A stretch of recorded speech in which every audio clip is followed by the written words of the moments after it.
Hello বন্ধুরা, তোমরা সবাই কেমন আছো কমেন্টে জানাবে। তো আজকে আমি চলে এসেছি আমার এই গোলাপ গাছের টবে। কতদিন ধরে ভাবছি রং করব, তো আজকে চলে এসেছি রং করতে। তো আমি ডিজাইন করতে পারি না, তো যতটুকু আমি পেরেছি তোমাদেরকে আমি দেখাচ্ছি। তো দেখো আমার এই গোলাপ গাছে কত সুন্দর গোলাপ হয়েছে। তো চলো এবার দেখা যাক। প্রথমে পাইমার দিয়েছি, তারপরে আমি লাল কালারের একটা বর্ডার দিয়ে আমি নিচেটা ঘিরে নিয়েছি। তো চলো এবার আমি দেখা যাক কেমন হয়েছে। তোমরা অবশ্যই একটি কমেন্ট করবে।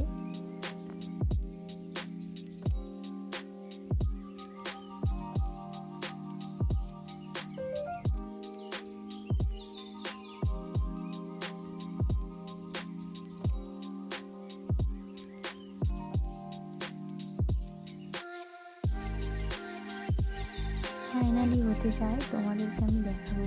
তো আমার এই ডিজাইনটা কেমন হয়েছে তোমরা অবশ্যই কমেন্ট করবে। আর আমার এই গোলাপ গাছের নাম থাকবে গোলাপ লাভার্স। তো এই নামটা তোমাদের কার কার ভালো লাগছে অবশ্যই কমেন্ট করবে।